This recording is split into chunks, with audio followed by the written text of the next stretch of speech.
divorced mother humiliated for inheriting a ruined saloon until the $1 million secret was uncovered. Look at her. The banker sneered as the desperate woman clutched the inheritance papers to her chest, staring at the fire-gutted remains of what locals called the fool's folly. The townspeople expected her swift departure, another broken soul crushed by frontier justice. Whispers followed her every step. Divorced women don't survive alone out here.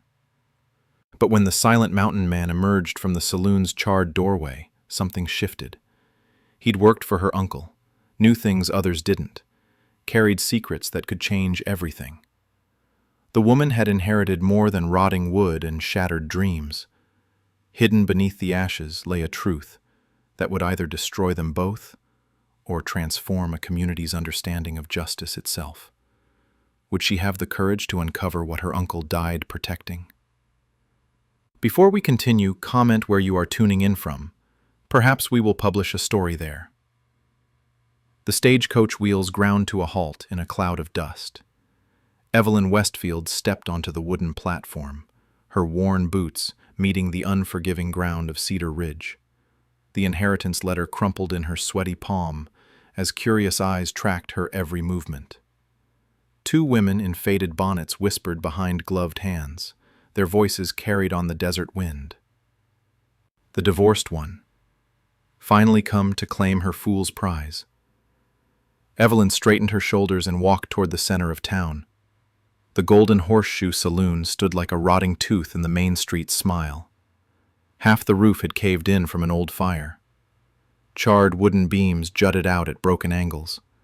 Windows gaped empty, their glass long since claimed by wind and time. A man in a black suit approached with measured steps. Judge Myron Hawke's stern face showed no warmth. His cold eyes studied her from head to toe. The property requires a capable owner. His voice cut through the morning air. Perhaps you should reconsider this arrangement. Evelyn pulled the inheritance papers from her coat pocket. Her uncle Jeremiah had left this place to her.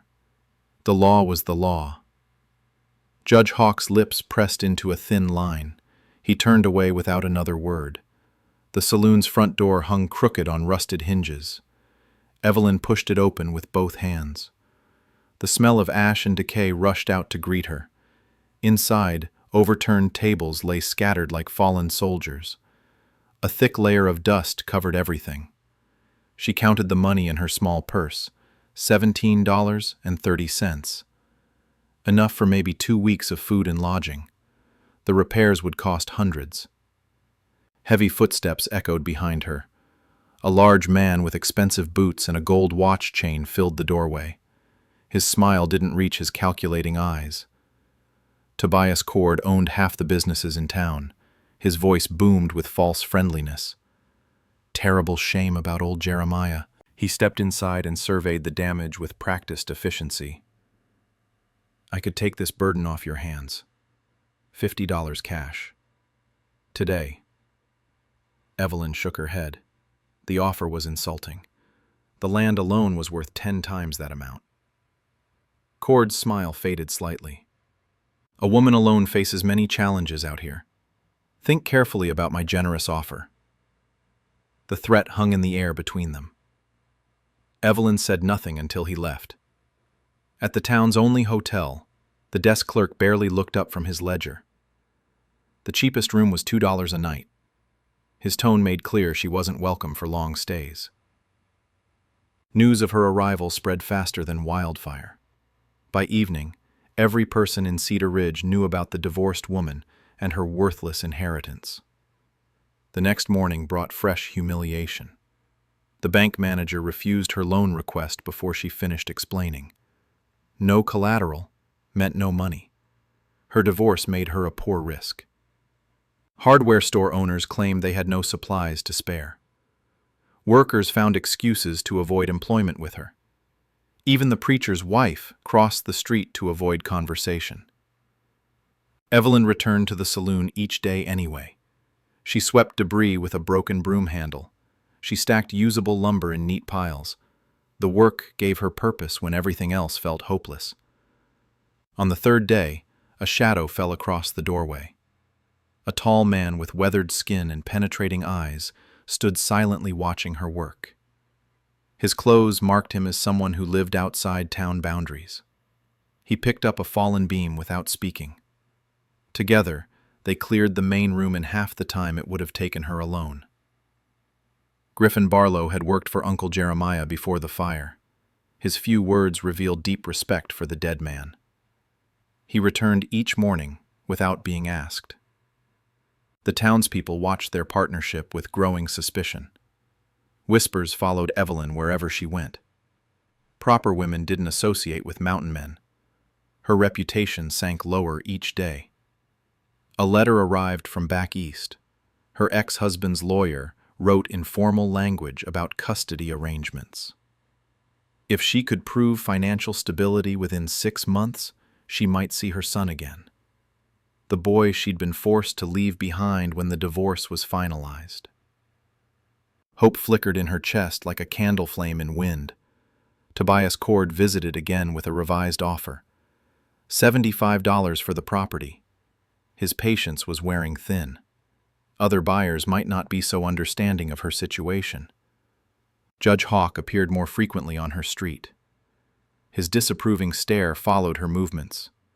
He questioned neighbors about her activities and associations. The pressure mounted from all sides.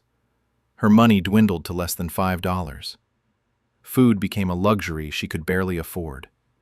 Griffin continued working beside her in comfortable silence. His steady presence provided the only stability in her crumbling world.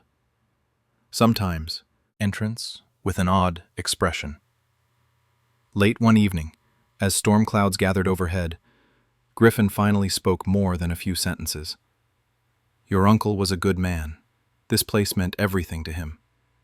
His eyes held secrets she didn't understand yet. Evelyn sensed her time was running out. The town wanted her gone. Cord wanted her property. Judge Hawk wanted her silenced. The few dollars remaining in her purse wouldn't last another week. But Griffin knew something about Uncle Jeremiah that nobody else did. Something important enough to keep him coming back each day. The answer lay somewhere in the ashes and ruins around them. The floorboard creaked under Evelyn's weight as she swept the corner where the bar once stood. The wood felt different here. Hollow. She pressed down with her boot and heard a distinct echo from below. Griffin looked up from the beam he was carrying. His eyes sharpened when he saw her crouched position. Something's under here. Evelyn ran her fingers along the edge of the floorboard. The wood had been cut and fitted back into place, recently. Griffin set down his load and joined her. His calloused hands found the hidden catch mechanism within seconds. The board lifted to reveal a small cavity underneath. A leather journal lay wrapped in oiled cloth. Evelyn's heart pounded as she recognized Uncle Jeremiah's handwriting on the cover. The pages told a story that changed everything. Jeremiah hadn't just run a saloon. The Golden Horseshoe had served as a station on the Underground Railroad. Escaped slaves had found shelter in these walls before continuing north to Canada. The secret passages, the hidden rooms, the late-night visitors that neighbors remembered. Her uncle had been saving lives. Griffin's voice broke the silence. I helped him. For 3 years before the fire, we moved over 200 people through here. The journal entries painted vivid pictures of families seeking freedom, children hidden in root cellars, adults disguised as traveling merchants, a network of brave souls risking everything for human dignity. Uncle Jeremiah had died protecting these secrets. The fire hadn't been accidental. Someone had discovered his activities and tried to destroy the evidence. Evelyn closed the journal with trembling hands. The inheritance wasn't just property, it was a sacred trust. Griffin studied her face carefully. The work isn't finished. People still need help getting north. The routes are still active. 3 other stations operated between Cedar Ridge and the Canadian border. Telegraph messages arrived weekly, requesting assistance. The network remained strong despite Jeremiah's absence. Evelyn made her decision without hesitation. We rebuild everything, the saloon and the station. Griffin's rare smile transformed his weathered features. He'd been hoping she would choose this path. They worked with new purpose over the following weeks. Surface repairs proceeded openly during daylight hours. Secret restoration happened after dark. Hidden panels were reinforced, emergency exits were cleared, storage areas were stocked with supplies. The townspeople noticed increased activity, but couldn't identify what had changed. Evelyn seemed different, more confident, more determined. Their first visitors arrived on a moonless Thursday night. A family of 4, traveling from Louisiana to Ontario. The parents clutched their children close as Griffin led them through the concealed entrance. Evelyn provided hot food and warm blankets. She coordinated with the next station, using coded messages Griffin had taught her. Within 2 days, the family continued their journey north. The operation felt natural to her. Her childhood on the failing farm had taught her resource management under pressure. When her father fell ill, she'd coordinated harvest schedules and supply purchases at age 12. Crisis management was in her blood. More travelers followed. Word spread through underground channels that the Golden Horseshoe was operational again. Evelyn's reputation grew within a community the town knew nothing about.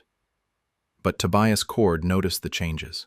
Strange horses appeared behind the saloon at odd hours.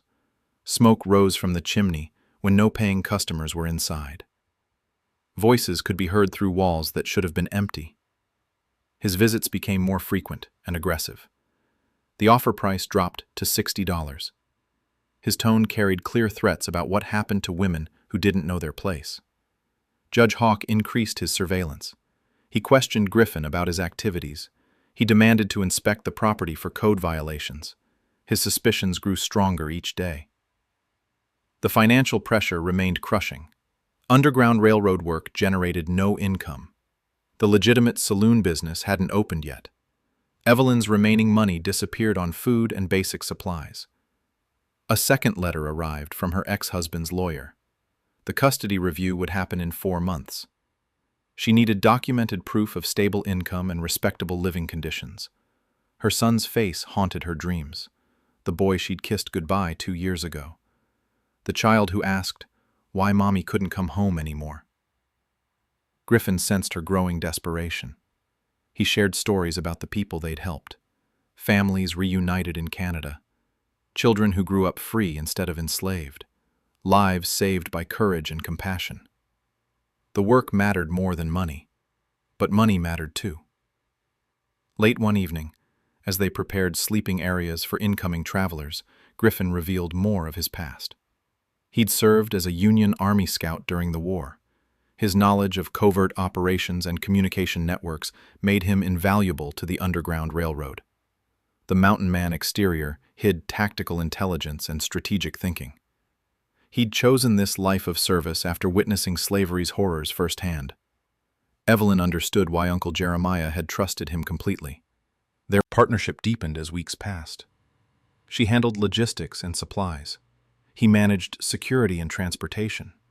Together, they created a more efficient operation than Jeremiah had run alone. But success brought increased danger. Cord's questions became more pointed. Judge Hawk's visits more frequent. Neighbors reported strange activities to anyone who would listen. The Underground Railroad required absolute secrecy.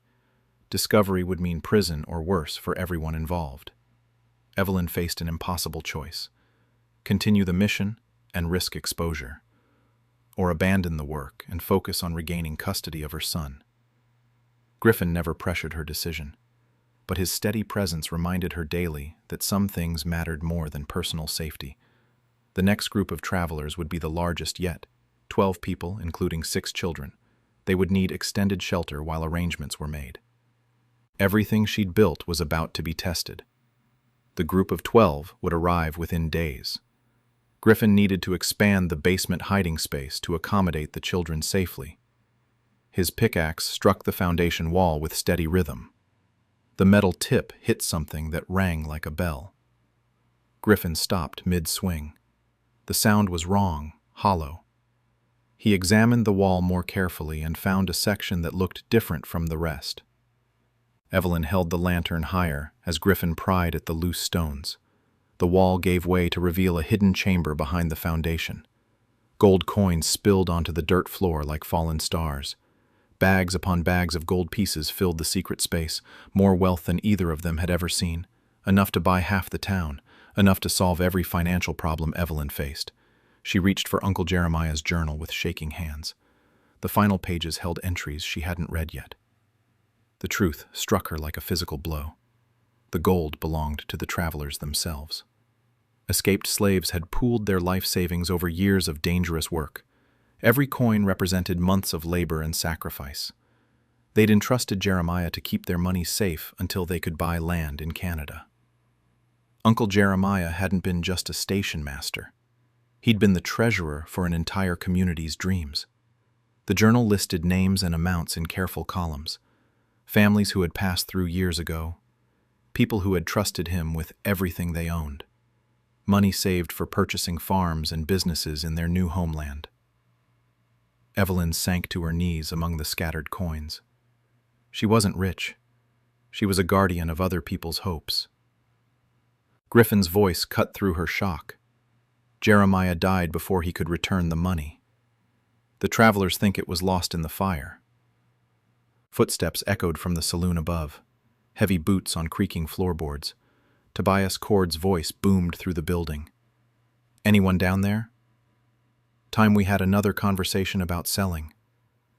Evelyn and Griffin exchanged panicked glances. Gold coins lay scattered everywhere. The hidden chamber gaped open like an accusation. Griffin moved with silent efficiency. He swept coins back into bags, while Evelyn replaced the journal in its hiding spot. They managed to conceal most of the evidence before Cord's footsteps approached the basement stairs. The land baron's bulk filled the stairway. His sharp eyes scanned the basement with practiced greed. He noticed the fresh excavation work immediately. "Expanding your facilities?" His tone carried dangerous curiosity. Business must be picking up. Evelyn forced her voice to remain steady. "Just making repairs. The foundation needed reinforcement." Cord stepped closer to examine their work. His boot kicked a gold coin they'd missed. The metal rang against the stone wall. He bent down and picked up the coin. His eyes widened as he recognized its value. Interesting construction materials. His smile turned predatory. "Perhaps we should discuss a new arrangement." The threat hung heavy in the basement air. Cord had discovered their secret. The underground railroad operation was compromised. The travelers' life savings were at risk. Griffin's hand moved toward the tool belt around his waist. His military training showed in the subtle shift of his stance. But Cord backed toward the stairs. He pocketed the gold coin with deliberate slowness. "I'll return tomorrow with a revised offer. Think carefully about cooperation versus resistance." His footsteps faded upstairs and out the front door. Evelyn slumped against the basement wall. Everything they'd built was crumbling. The arriving travelers would walk into a trap. Their money would disappear into Cord's greedy hands. Griffin paced the small space like a caged animal. "We need to move the gold tonight. Hide it somewhere else until we can return it safely. But moving over $1 million in gold required time and planning. The large group of travelers would arrive before they could secure everything." Judge Hawk appeared at the saloon the next morning. His official manner carried new authority. He'd received reports about suspicious activities requiring investigation. Evelyn met him at the front door with forced calm. She couldn't let him discover the basement chamber or the incoming travelers. The judge pushed past her into the main room. His searching gaze missed nothing. Fresh lumber, new tools, signs of recent occupation. "This property seems quite active for a closed business." His voice carried the weight of legal consequence. Griffin emerged from the back room with calculated timing. His presence changed the dynamic immediately. 2 against 1 instead of a vulnerable woman alone. Judge Hawk studied Griffin with professional interest. Your background requires verification. Union Army records should confirm your identity. The implied threat was clear. Deeper investigation would expose everything. That evening brought worse news. A telegram arrived at the general store addressed to Evelyn. Cord had sent inquiries to neighboring towns about her activities. He was building a case for legal action. The net was closing from all sides. Griffin made a desperate suggestion. We tell the truth. Some people in town might support the Underground Railroad if they understood its purpose. Evelyn shook her head. Cedar Ridge wasn't ready for that conversation. Too many residents still harbored deep prejudices. Exposure would mean imprisonment or exile. The travelers would arrive tomorrow night. 12 people, trusting them with their lives and freedom. The gold sat hidden below like a time bomb waiting to explode. Cord returned as promised with his final offer. $30 for immediate sale. No negotiation, no alternatives. His confidence revealed how thoroughly he'd trapped them. He knew about the gold. He suspected the Underground Railroad. He had Judge Hawk investigating their activities. Evelyn looked at the man who wanted to steal dreams and break promises. Her uncle's journal weighed heavy in her coat pocket. She made the decision that would determine everything. The answer was no. Cord's face darkened at Evelyn's refusal. He leaned closer with menacing intent. You're making a serious mistake. This town doesn't protect women who harbor criminals. The threat echoed in the empty saloon after he left. Griffin began moving the gold bags to a new hiding spot beneath the kitchen floorboards. The travelers would arrive within hours. Evelyn made a decision that surprised even herself. She walked to the town hall and posted a notice on the community board. Cedar Ridge would host its first Freedom Festival, a celebration of the Underground Railroad heroes who had operated in their midst. The announcement created immediate controversy. Shopkeepers argued in the streets. Church members demanded explanations. Judge Hawk summoned Evelyn for questioning within the hour. His office felt like a courtroom. The judge sat behind his massive desk with stern authority. Documents and legal books surrounded him like weapons. This festival idea shows poor judgment. The community won't support celebrating lawbreakers. Evelyn pulled Uncle Jeremiah's journal from her coat. She placed it gently on the judge's desk between them. Read the truth before you decide what's lawful. Judge Hawk opened the journal reluctantly. His expression shifted as he absorbed the entries. Names of families helped to safety, children saved from bondage, acts of courage that transcended legal technicalities. The judge's hands trembled slightly as he turned the pages. His voice dropped to barely a whisper. My own grandparents escaped slavery through stations like this. The revelation changed everything. Judge Hawk's stern facade cracked to reveal deep personal understanding. He'd been judging the very network that had given his family freedom. Cord arrived with the sheriff and 2 deputies. He demanded immediate arrest for theft and harboring fugitives. His confident swagger showed he expected quick victory. Judge Hawk stood slowly from his chair. The journal remained open on his desk. His voice carried new strength when he spoke. No crimes have been committed here. The Underground Railroad served justice when the law failed humanity. Cord's face flushed red with anger. He pointed at the journal as evidence of illegal activities. The sheriff looked uncertain between the 2 authorities. The judge's next words silenced all protest.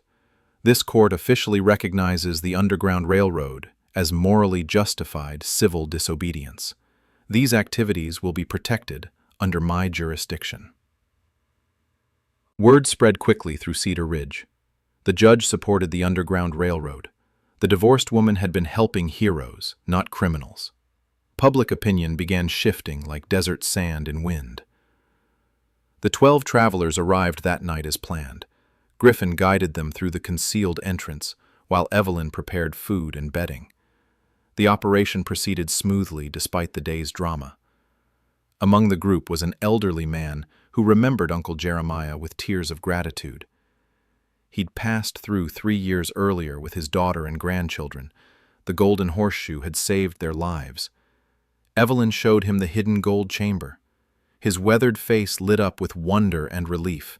The community's life savings hadn't been lost after all. The old man gathered the other travelers to share the miraculous news. Their collective dreams were still alive. The money they'd saved for Canadian land purchases remained safe. But their response surprised Evelyn completely. They voted unanimously to invest half the gold in making the Golden Horseshoe a permanent station. Future travelers would have a secure haven with legal protection. The remaining gold would help them establish their new lives in Canada as planned. The Freedom Festival took place the following Saturday.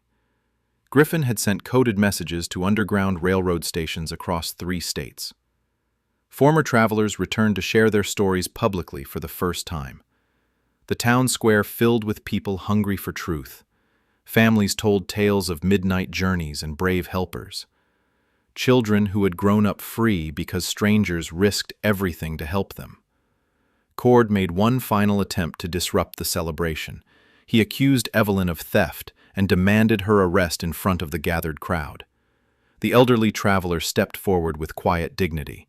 He explained how the Underground Railroad had operated, how people like Jeremiah and Evelyn had served as guardians of hope rather than criminals. Other voices joined his testimony. Former travelers spoke of gratitude and survival. Local residents began understanding the courage required for such work. Cord found himself isolated and outnumbered. His greed had blinded him to basic human decency. The community turned away from him in disgust. Judge Hawk announced the establishment of the Underground Railroad Historical Society. The Golden Horseshoe would serve as both museum and continuing sanctuary for those seeking freedom. Evelyn's transformation from town outcast to community leader was complete. Donations poured in to support both the historical mission and her legitimate saloon business. The custody letter from back east brought the news she'd prayed for. Her proven financial stability and moral leadership had impressed even her ex-husband's lawyers. Her son would return home within the month. Griffin became her business partner and the Historical Society's first curator. His knowledge of Underground Railroad operations made him invaluable for educational programs. 6 months later, Evelyn stood in the rebuilt Golden Horseshoe watching her son play checkers with Griffin. The saloon bustled with customers who came to learn history and support the mission. A bronze plaque by the front door honored Uncle Jeremiah and all Underground Railroad participants. Visitors from across the country came to hear the stories and understand the legacy. The ruined inheritance had become a beacon of hope. The $1 million secret had purchased something far more valuable than personal wealth. It had bought justice, dignity, and a community's moral awakening. Evelyn's humiliation had transformed into honor. The divorced mother had become a keeper of dreams and protector of truth.